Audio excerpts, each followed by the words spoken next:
Pirtis yra labai svarbi visiems nuo senų laikų, nes pirtyje vyksta viskas. Ir ten pirtyje gyvena dvasia, pirties dvasia. Su ja labai atsargiai, jūs žinot, kad moterim po 12 vienom negali būti pirtyje. Nes velnės pristoja, su vyras vėl gali būti. Ir ten visi stebuklai vyksta visokiais atvejais, nes visi procesai ten vyko. Nes patalpa visada yra, ypatingai buvo dūminis pirtis, nes plytų nebuvo, tai statydavo dūminės pirtis.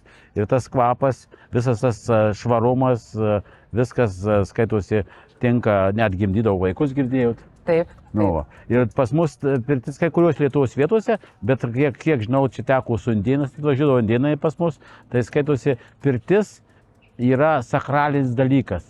Pirmiausia eina pirtis pas juos, paskui pypkės parūkymas.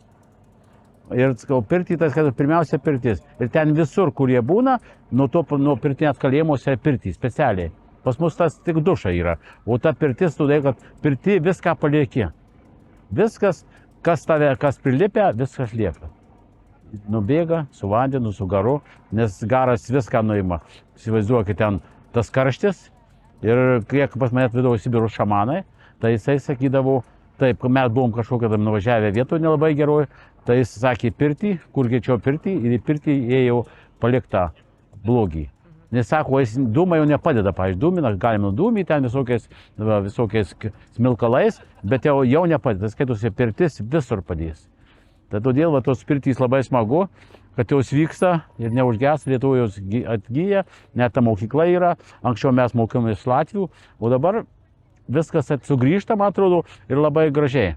Nes seniau buvo, galimybių nebuvo, bet daugeliu atveju išmesta iš mūsų kultūros. Bet dabar grįžimas, tai sakė, kad pirtis buvo uždraudę kažkokiu laiku, nes viską gali nupraust.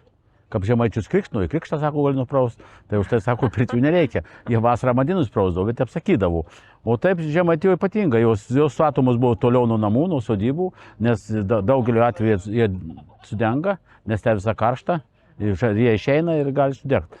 Tai va, vienu žodžiu, perkime šiandien ir pats laikas, nes tuoj pat joninės ir ta stebuklų naktis ir visas vyksta ta stebuklą joninių naktį. O dabar va, pradėkite, tai nuo šiandien legionių perkitės ir visi vaikai gimdavo gegužį, todėl kad per jonis jie pradėti būdavo. Sakyk, tu turi pirtį? Turiu pirtys. Kitų pirtys iš Vilnius, turiu vieną 64 pirtis yra, o kita pirtis yra skitų pirtis, jie vadina. Tai yra kaip jurta, Vilna yra ir apdėta brozento. Tai ten pirtis, jau ten temperatūra netokia aukšta, 40-50, aš pagabinu korį, kad netirptų jisai, o tai yra kita pirtis, kur vanojasi viską, o toj pirtik tai gulien Vilnos, ten būgno garsai vyksta. Ir per tą būgną meditaciją, paskui vėl tave vanoja ir tas vidinis toks įkaitimas būna, trunka 5 valandas 6, tai tu jau išeini iš pirties, daug kas 3 valandas krenta svoris, viskas išbėga. Nes pirtį kartais būna per karštą, tai kad atsipalaiduot, tai prieš pirtį pasėdi, bet ten jau konkrečiai ne, nes Vilna gydo. Turi būti gyva Vilna, ne prausta vandenį, daugelis dabar Vilna prausia, žinot, chemija, jau plaukas kitoks, o gyvas plaukas visada turi informaciją. Tai va, galite atvažiuoti pas mane tą pirtį, pamatysit. Kur būtent? Čia į tą Žvirinčių, pas Petrą, rastit pas mane. Čia šito Telšių rajone, toli nuo čia gal davėt, bet neįsim šiandien. Kiek tau metų? Jo. Kiek tau metų yra? Nežinau, neklauskit, aš dieną sakė, metų neskaičiuok būsina, tavo būsina. Kokia tavo būsina?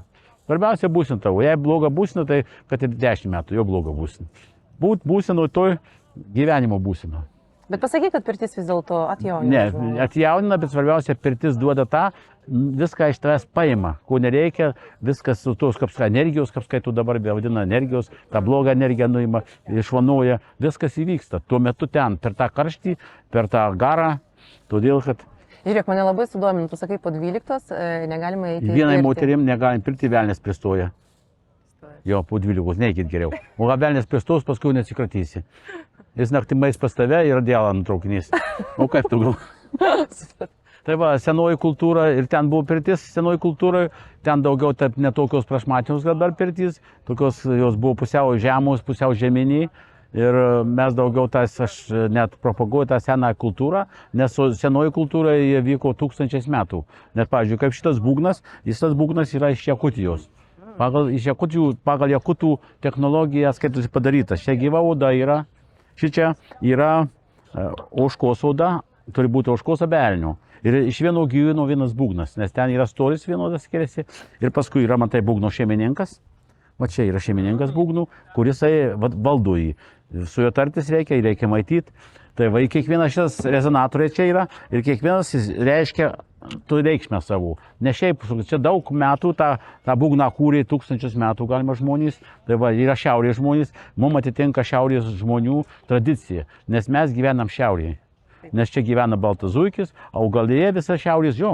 Tai pagal tai tu nustatai, kur tu gyveni. Jei pietus iškart žmonės skiriasi, reikia sužinoti iš kur tu. Ta kultūra šiaurės žmonių mums priimtina, nes mes ėjom į priekį, į tą pusę, į tą po 1000 km mūsų migracija buvo. Jei jūs nežinote, čia prieš 7000 metų iš to žemėje gyveno žemaičių samiai.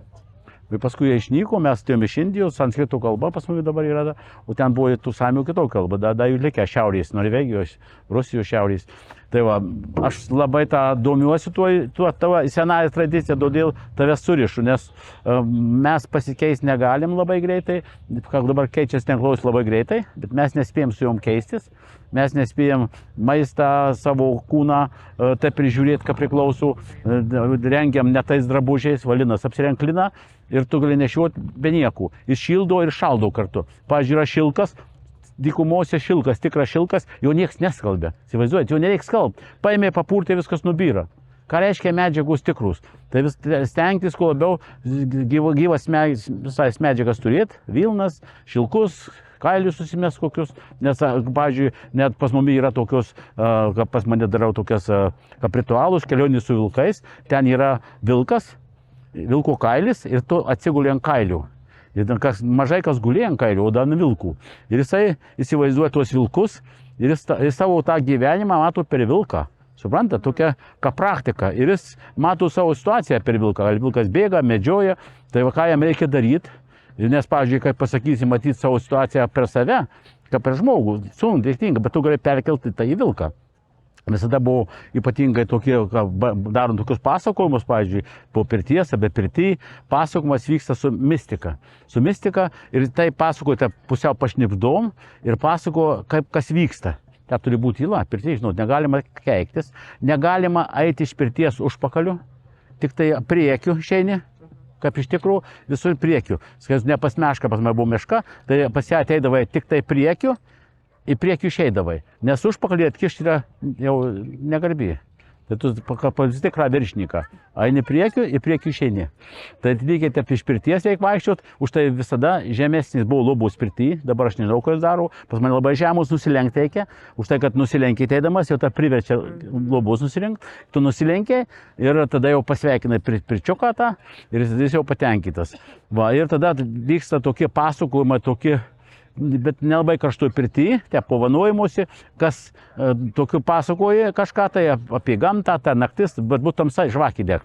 Ir tuo metu žmonės, paskui kitas tęsia tą pasakojimą ir išpasakoja žmonės ir patys, paskui net mato mišką ir mato kairę dešinę, vien sako, kad nesako, kur kairė dešinė, bet tas mato tą kairę, nes tas ir tą patį mato. Čia eina per mintį, minties informacija atsigamina. Tai va, jeigu mes mokėtum grįžti į tą senovę, kur mintie informacija sutikdavom, ką reikėdavo kur kada ir surasdavom visą, ką reikia, nes mintis yra greičiau už tave patį. Visur kitais nuveina ir viską gali rasti ir sugauti.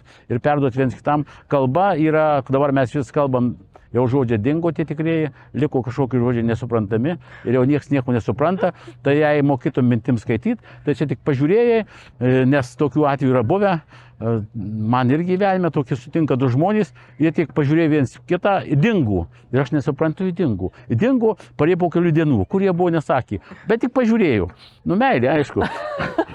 Tai aš buvau medžioklėje, suprantate, atsivežiau tokį šunį savo, teko 10 medžioklėje buvo. Ir du šunys viens kitą pažiūrėjo ir išbėgo. Po mėnesio laiko mes juos radom ir atsivedė šuniukų takalį. Įsivaizduojate, bet ant kiek tik pažiūrėjau ir viskas. Ten buvo daug šunų, bet jis rinko vieną. Tai ką reiškia meilė? Tai žvilgsnis ir viskas įvyksta. Jeigu rašytum knygą apie meilę, kokiais žodžiais prasidėtų? Žodžiais, pirmas žvilgsnis svarbiausia, pirmas žvilgsnis. Per sekundę, pojūtis.